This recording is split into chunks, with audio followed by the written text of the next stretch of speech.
Maharaja Sriwijaya Sri Indrawarman, atau juga dikenal sebagai Sri Indravarman, merupakan salah satu penguasa di Nusantara pertama yang diyakini telah memeluk agama Islam. Bukti kedekatan sang Maharaja terhadap Islam, salah satunya Sri Indrawarman pernah berkirim surat kepada penguasa Islam, diantaranya Khalifah Umar bin Abdul Aziz dari Bani Umayyah pada 718.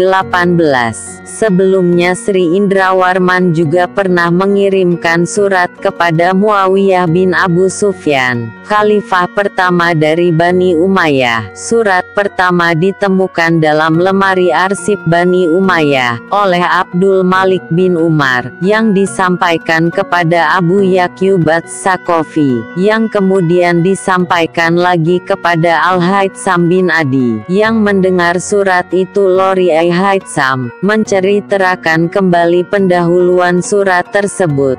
Berikut isi suratnya. Dari Raba Al-Hind yang kandang binatangnya berisikan 1000 gajah, dan yang istananya terbuat dari emas dan perak, yang dilayani putri raja-raja, dan yang memiliki 2 sungai besar yang mengairi pohon gaharu, kepada Muawiyah. Sementara surat kedua lebih lengkap, karena terdapat pembukaan dan isi, terdapat dalam buku Ibnu Abdul Rabi al-Ik al-Farid, ditujukan untuk Khalifah Umar bin Abdul Aziz, memperlihatkan betapa mewahnya Maharaja dan kerajaannya. Berikut isi suratnya. Dari raja sekalian, para raja yang juga adalah keturunan ribuan raja, yang istrinya pun adalah cucu dari ribuan raja, yang kebun binatangnya dipenuhi ribuan gajah, yang wilayah kekuasaannya terdiri dari 2 sungai yang mengairi tanaman lidah buaya, rempah wangi,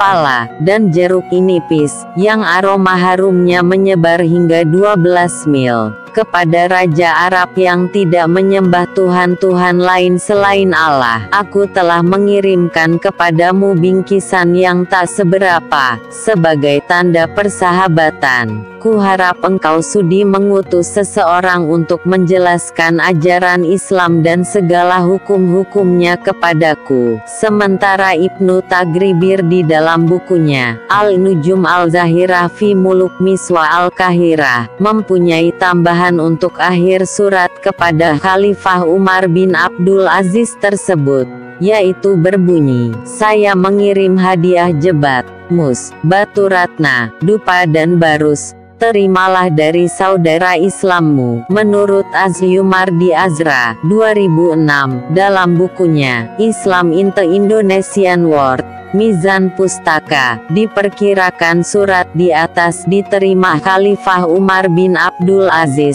sekitar tahun 100 Hijrah atau 717 Masehi, di mana penguasa Sriwijaya saat itu adalah Sri Indrawarman. Khalifah Umar bin Abdul Aziz sendiri kemungkinan besar memberikan hadiah untuk utusan Sriwijaya, dan mereka kembali dengan membawa hadiah zanji. Budak wanita berkulit hitam membaca surat Maharaja Sriwijaya tersebut menyatakan bahwa sang raja sangat percaya diri dan penuh rasa keingintahuan mengenai segala perkembangan dunia internasional kala itu, di mana salah satunya adalah agama Islam yang baru muncul pada waktu itu, karena para pelaut dan pedagang Sriwijaya dan Nusantara lainnya telah menjalin hubungan perniagaan dengan pedagang Timur Tengah, India, dan Cina, dengan Selat Malaka sebagai jalur sutra. Selain itu,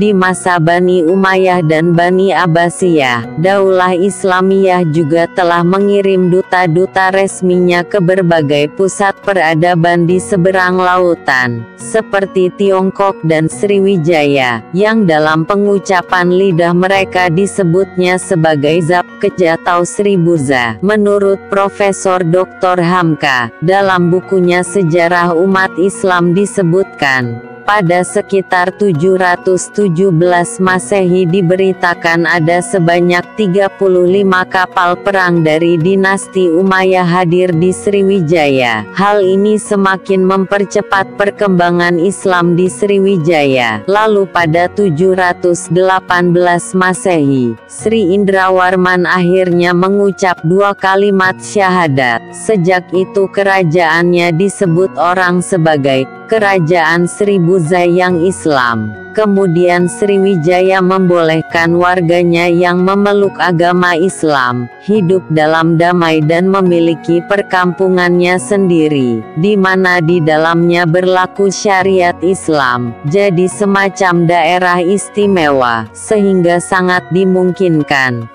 Kehidupan sosial Sriwijaya adalah masyarakat sosial, yang di dalamnya terdapat masyarakat Buddha dan Muslim sekaligus. Menurut Muhammad Jamal dalam bukunya, Manyigi Tambo Alam Minangkabau, pada 730 Sri Indrawarman terbunuh dalam suatu revolusi istana. Kemudian keluarganya mengungsi ke pedalaman Minangkabau, mendirikan kerajaan di Sungai Ang, berseberangan dengan kerajaan Dharmasraya, di Pulau Punjung atau Sungai Dereh yang beragama Buddha.